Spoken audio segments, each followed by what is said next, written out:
selamat datang kembali di BioEasy, belajar biologi is easy. Hari ini kita akan belajar tentang mitosis dan meiosis, apa nanti yang menjadi perbedaan dari mitosis dan meiosis. Oke, sebelumnya kita tahu bahwa mitosis dan meiosis merupakan contoh dari pembelahan sel. Ingat kembali di pembelahan sel nanti ada dibagi menjadi dua, secara langsung dan tidak langsung. Kalau dari mitosis dan meiosis berarti itu nanti tidak langsung. Ingat kembali nanti kalau dia secara langsung ada namanya amitosis.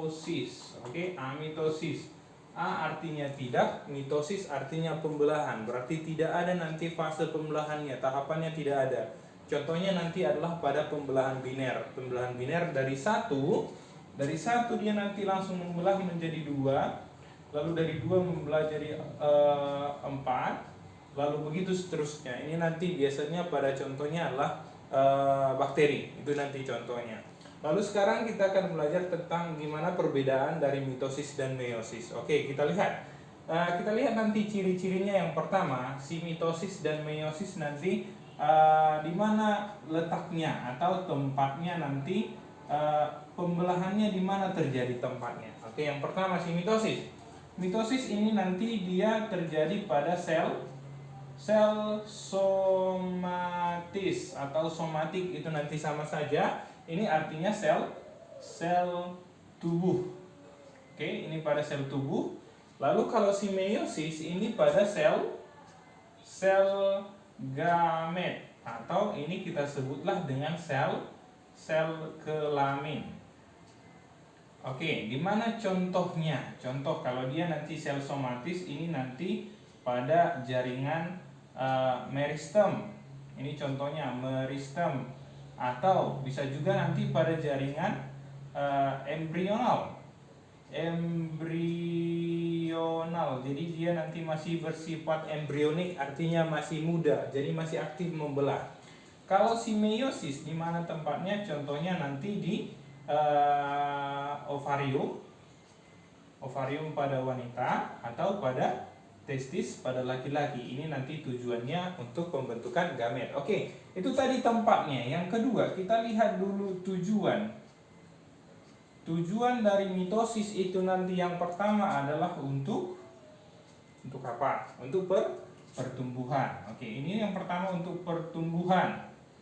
Ada juga nanti dia untuk regenerasi berarti memperbaiki sel-sel yang rusak, atau nanti untuk memperbaharui ya. Oke. Lalu yang kedua ini untuk si meiosis, tujuannya nanti untuk pembentukan yang namanya gamet. Oke, gamet yang dihasilkan gonad, tadi gonadnya adalah testis dan ovarium, itu ya. Lalu kalau kita lihat dari jumlah anakannya nanti, jumlah sel anakan. Oke. Jumlah sel anakan ini nanti kita buat. Kalau si mitosis hasilnya nanti hanya 2. Kalau si meiosis hasilnya ada 4. Lalu kita lihat lagi dari yang ciri-ciri berikutnya, tahapannya. Tahapan yang terjadi di mitosis ini hanya satu kali.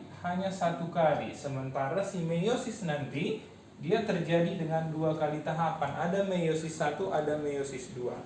Lalu yang selanjutnya setelah tahapannya tadi kita lihat dari segi kromosomnya. Bagaimana kromosom hasil pembelahan mitosis dan meiosis. Kalau mitosis, dia kromosomnya nanti induk. Kalau dia induknya, kromosomnya bakalan sama-sama anaknya.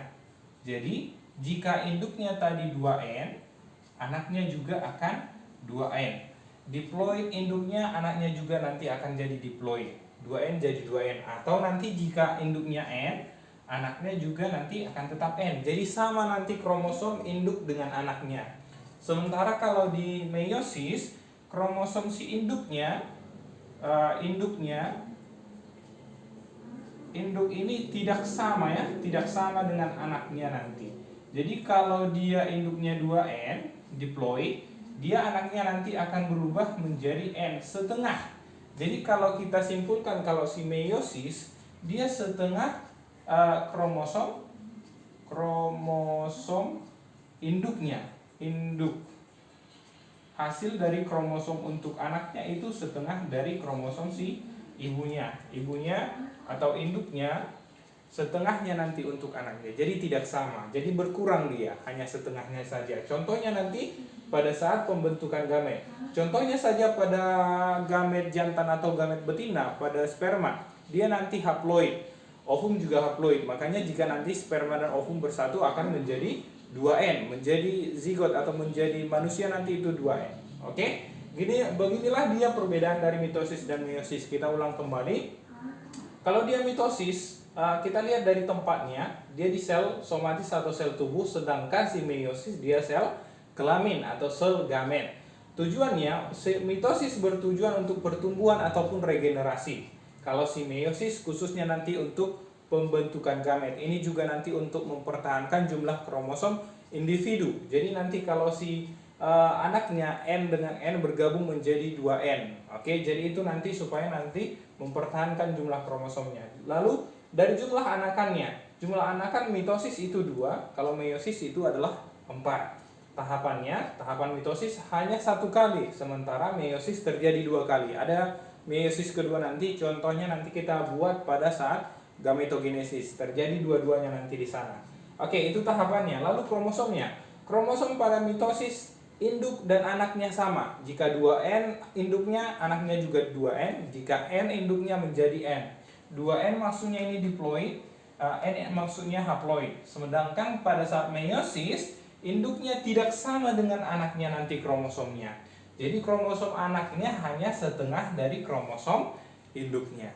Oke, diulang-ulang kembali, pelajari kembali nanti supaya lebih paham tentang mitosis dan meiosis. Sampai di sini pertemuan kita. Bye.